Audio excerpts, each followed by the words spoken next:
요한복음 20장 1절부터 18절까지 말씀으로 예수이신 줄 알지 못하더라, 예수이신 줄 알지 못하더라, 이런 제목으로 말씀을 나누고자 합니다.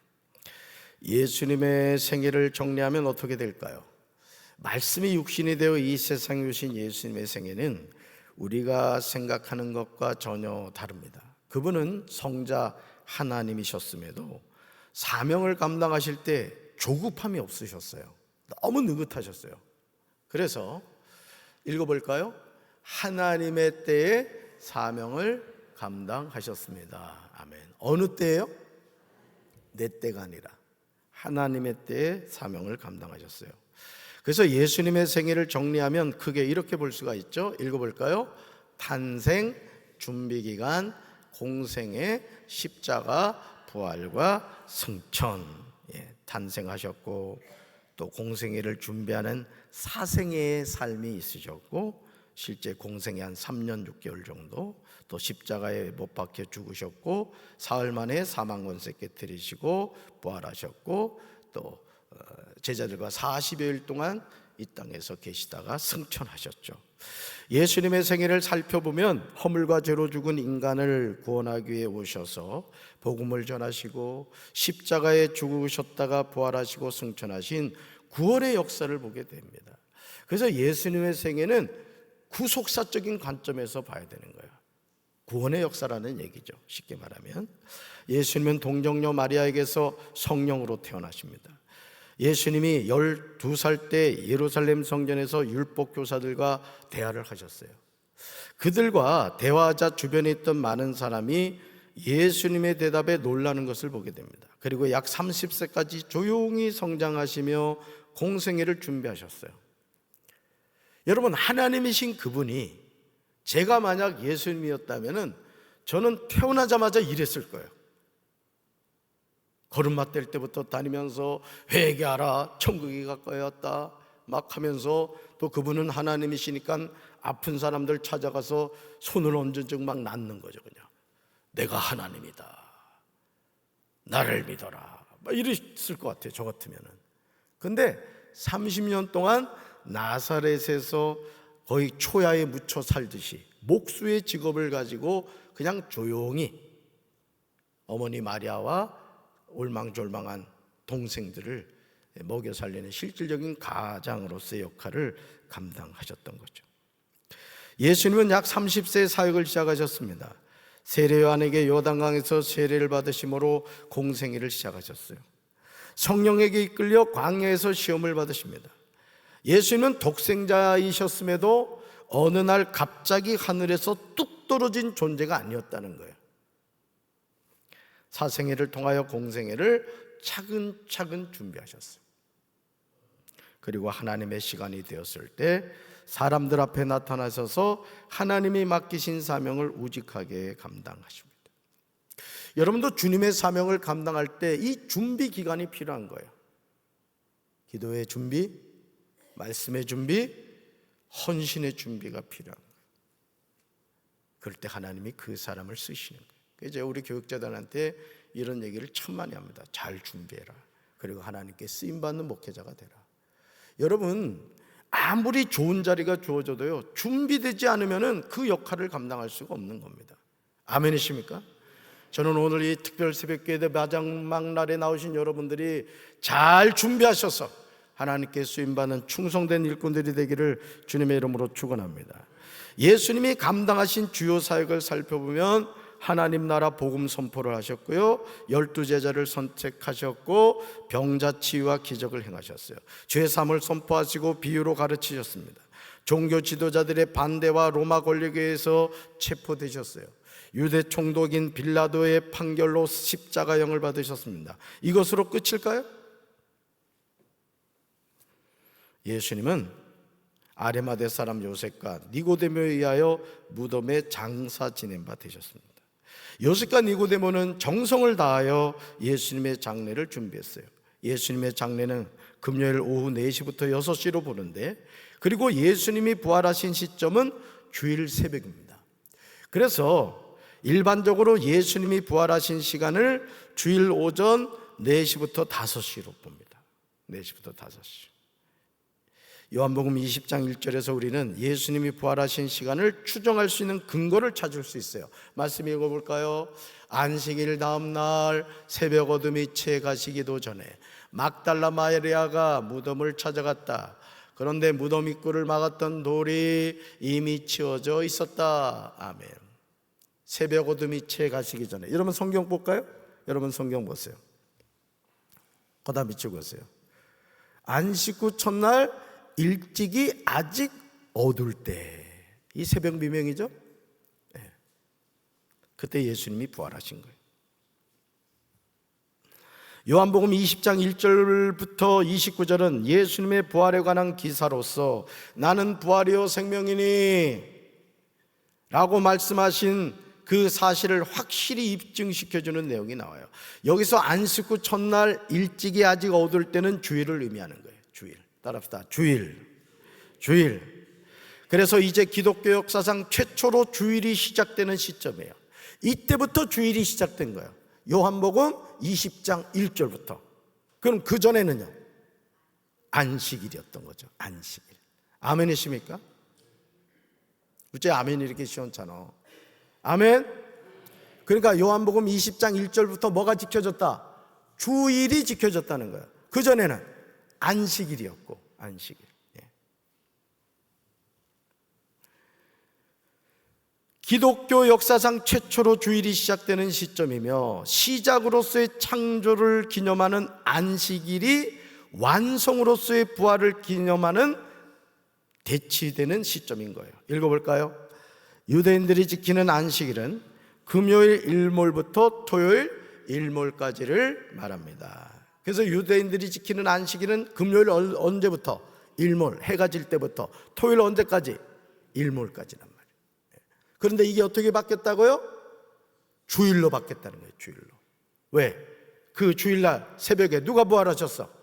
예수님이 부활하셨단 말이에요.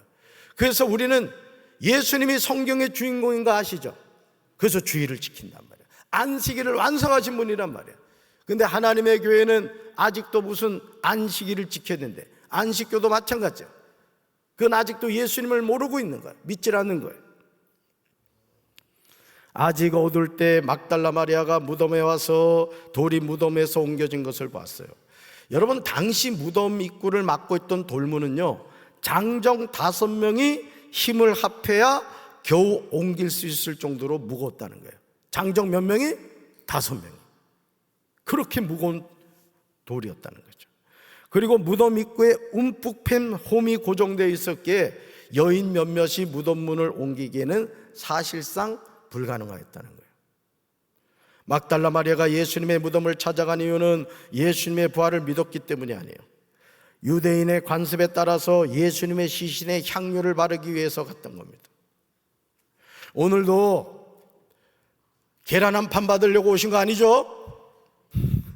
뜨끔하는 몇 사람이 있어 보니까 부활하신 예수님 만나러 오신 줄로 믿습니다. 당연히 그래야 돼요. 당연히 부활하신 예수님을 만나러 갔어야 되는데 막달라 마리아는 뭐하러 갔다고요? 예수님의 시체에 향유 발라드리러 갔다는 거예요. 이 목적이 잘못됐죠. 급히 제자들에게 알리기 위하여 달려갔습니다. 왜요? 예수님의 무덤 문이 열린 것을 보고 막달라 마리아는 예수님의 시체가 없어졌다고 확신했고 그걸 제자들에게 해서 달려갔어요. 그리고 그 사실을 전하죠. 2절 말씀 같이 읽습니다. 시몬 베드로와 예수께서 사랑하시던 그 다른 제자에게 달려가서 말하되 사람들이 주님을 무덤에서 가져다가 어디에 두었는지 우리가 알지 못하겠다 하니. 아멘. 예수님의 공생애를 통하여 자신의 부활에 관하여 얼마나 많은 강조를 하셨습니까? 읽어볼까요? 예수님은 자신의 십자가 죽음과 부활을 직접적으로 예언하신 말씀은 크게 3번 기록되어 있습니다. 3번 기록되어 있다는. 첫 번째 예고가 예수님이 처음으로 제자들에게 장로들과 대제사장들에게 고난을 받고 죽임을 당하고 제3일에 살아날 것을 말씀하셨어요. 이때 베드로가 예수님을 말리다가 사탄아 내 뒤로 물러가라는 책망을 받게 되죠. 두 번째 예고는 예수님이 갈릴리에서 제자들에게 말씀하셨어요. 인자가 사람들의 손에 넘겨져 죽임을 당하고 죽은 지 3일 만에 살아나리라고 말씀하셨어요. 그러나 제자들은 예수님이 전하시는 이 말씀을 전혀 이해하지 못했고 오히려 두려워했습니다. 세 번째 예고는 예루살렘으로 올라가시면서 가장 자세하게 십자가와 부활을 말씀하셨어요. 예수님은 대제사장과 서기관들에게 넘겨지고 이방인들에게 넘겨져 조롱과 채찍을 당하고 십자가에 못 박혀 죽게 되며 제3일에 살아날 것을 예고하셨어요. 가장 크게 이 세 번에 걸쳐서 내가 십자가에 죽을 것이다, 그러나 3일 만에 다시 살아날 것이다, 계속해서 강조해서 전하셨단 말이에요. 근데 알아들었다 못 알아들었다? 못 알아들었다. 요한복음 20장 9절에서 우리는 제자들이 예수님의 부활을 전혀 믿지 않았음을 분명히 알게 돼요. 얼마나 안타까운 일이에요. 우리 9절 말씀을 세 번역으로 읽습니다. 아직도 그들은 예수께서 죽은 사람들 가운데서 반드시 살아나야 한다는 성경 말씀을 깨닫지 못하였다. 아멘. 그러니까 하나님의 말씀은요, 예수님 옆에서 같이 동고동락을 해도 깨닫게 해주셔야 돼요. 따라서 하나님의 말씀은 깨닫게 해주셔야 합니다.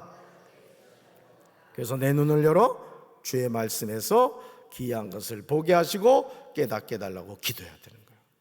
성경 읽을 때 마찬가지죠. 성경 읽을 때 항상 기도하고 읽어야 돼요. 하나님, 이 말씀이 깨달아지게 해주세요. 검은 건 글씨고 허연 건 종입니다, 이러면 안 된단 말이에요. 사랑하는 성도 여러분, 예수님의 십자가 죽으심과 예수님의 부활은 이성적인 판단으로 믿어지는 것이 아니에요. 하나님이 믿어지게 해줘야 하는 거예요. 아멘이십니까? 따라합시다. 말씀은 하나님이 믿어지게 해주셔야 합니다. 아멘이십니까? 제자들이 성경 말씀을 깨닫지 못하였다는 말씀을 우리는 주목하고 믿음을 달라고 구해야 되는 거예요. 주여, 말씀이 깨달아지게 해주세요.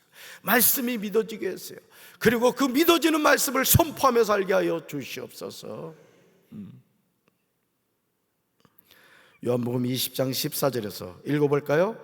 막달라 마리아가 예수님이 서 계신 것을 보았으나 예수이신 줄 알지 못하더라, 이렇게 나와요. 막달라 마리아가 누가 서 계신 것을 보았으나, 예수님이 서 계신 것을 보았으나 예수이신 줄 알지 못했다는 거예요. 오늘 여러분 아십니까? 예수님이 우리를 찾아오실 때가 많아요. 우리가 기대하는 멋진 구렛나루 기르고 멋진 옷을 입고 우리에게 다가오는 것이 아니라 거린의 모습으로 또는 기분 나쁜 얼굴의 모습으로 우리를 찾아올 수 있단 말이에요. 그럴 때 우리가 영적으로 깨어있으면 그 예수님을 알아보게 되는 것이고, 그 영적으로 눈이 닫혀 있으면 아무리 예수님이 우리 곁을 찾아오셔도 알아볼 수가 없는 거예요. 영의 눈이 열릴지어다. 영의 귀가 열릴지어다. 그러므로 이제 우리 영의 눈이 열려야 될 줄로 믿습니다. 그리고 부활하신 예수님을 만나야 돼요. 영의 눈이 열릴 때 우리는 부활하신 예수님을 전하는 부활의 증인이 되는 거예요. 나만 예수 믿고 구원받는 게 아니라 보라살파 내 주변에 믿지 않는 사람들을 주님께로 인도하는, 아멘이십니까? 예수님 부활이 누구 부활? 나의 부활이고 내 주변에 있는 모든 지옥 가는 영혼들의 부활이 되어야 되는 거야. 할렐루야. 그리고 내가 보았다고 증언하게 되는 거야. 내가 보았다. 따라합시다. 내가 주를 보았다. 내가 주를 보았다. 어떤 주님? 부활하신 주님. 그 주님이 누구 주님? 나의 주님. 가슴에 손 얹읍시다. 예수님의 부활이 나의 부활입니다. 우리에게 이 부활을 주시기 위해 예수님은 싸늘한 시신이 되어 무덤에서 3일 동안 누워 계셨습니다. 이 만극한 하나님의 사랑을 배도하지 않게 도와주시고 겸손히 주님과 동행하며 살아가게 하옵소서. 지난 7일 동안 말씀 주시고 은혜 주신 주님을 찬양합니다. 또 열심히 참여하며 함께 기도한 우리 성도들을 축복합니다. 차량 운행으로 반주로 방송실에서 또 이곳저곳에서 수고한 우리 사랑하는 성도들을 축복합니다. 저들의 삶을 통해 십자가의 신앙과 부활 신앙이 날마다 굳세어지게 도와주시옵소서. 오늘 거룩한 부활주일입니다. 오늘 기쁨으로 부활하신 주님께 영광을 돌리는 우리 모든 성도들이 되게 하옵소서.